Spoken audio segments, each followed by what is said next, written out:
All right, guys, want to talk to you about some basic framing layouts that we go through, and it's a way to frame walls quickly, and then you're not having to squirrel around with, is everything level, is everything square? There's a way to do it that makes a lot of that easier. So what we're going to do is, for our project, we have, right now we're using 2 inch by 4 inch by 10 foot studs. Now, we need to cut this down to 9 feet 6 inches. I've got both my boards lined up next to each other because I've got a bottom plate and a top plate.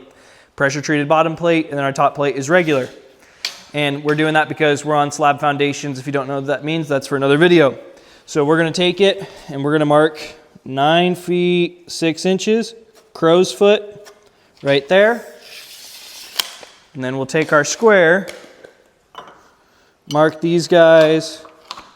Now we've got our line. We'd take it to the saw, cut it down to size, and then we're off to the races. So we're just gonna pretend that those 6 inches don't exist so we can move on with our video. Now, when we're pulling our layout on our studs, like we said, we've got our 2 studs, bottom and top plate, that are lined up nice and even.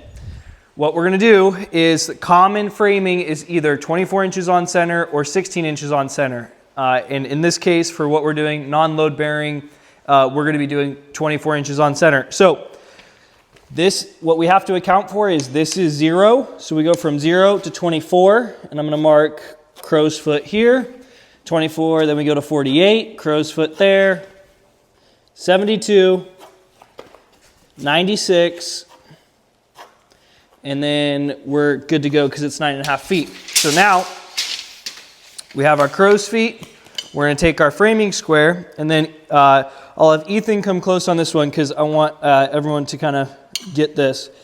Is I strike my line, but the way that we make it where we don't forget which side of the line the stud goes on is we're going to mark an X, because this has happened to every guy before. If you don't mark the X on, you'll have one side of the stud that gets nailed to the right side, one that gets nailed to the left side, and then it's crooked.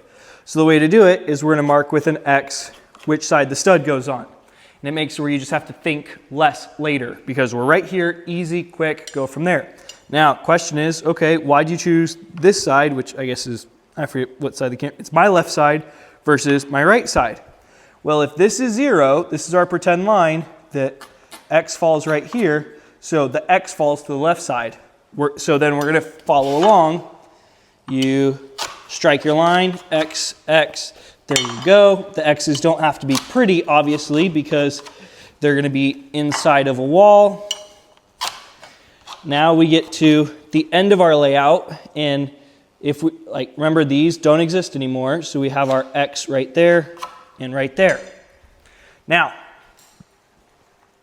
if we were doing a window or a door in here, which we're actually going to do for our next portion, essentially, is we're going to be pulling, same thing, we'll have our layout, and let's say we know that our window is going to be centered, and we're going to pretend we have a 10-foot wall. Just go with me on this, okay?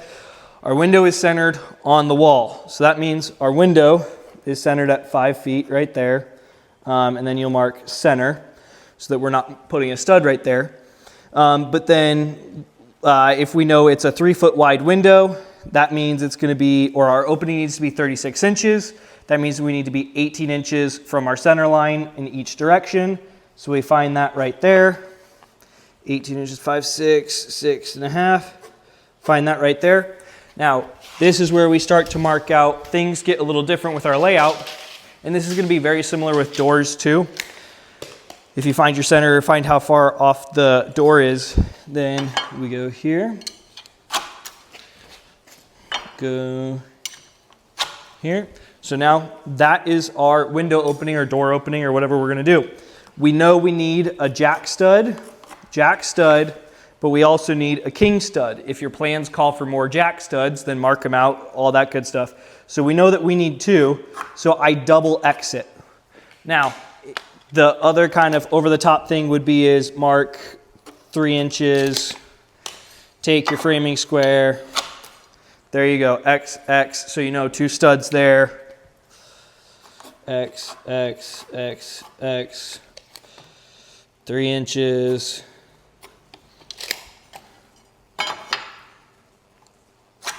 Boom. So then what you would do is start from 0. We've got our wall, right? It's all the way down. And if on this one, we're gonna pretend we're going 16 inches on center, all right? So we've got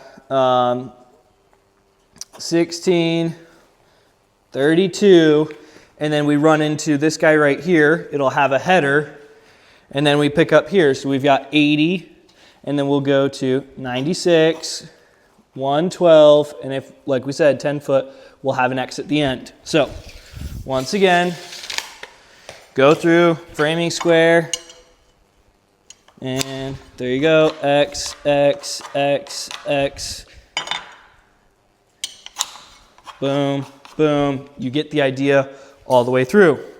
You build it, build your header, and then you have your cripples in there, but that'll be a later video. So that's how we're doing our layout. So this one's 16 inches, like we said, door, window in between. That shows you, okay, I've got jack stud, king stud, jack stud, king stud, and that's reflected bottom and top plate. So when you cut all your studs, you're good to go. So that's how we do our layout. I really like the X's, like I said, because that way you don't get anything at an angle. That's what we want to focus on. It allows for everything to be nice, level square real quickly on top of that. So I think that's it. If we've got anything else, then we'll attach it to the end of the video. But until next time,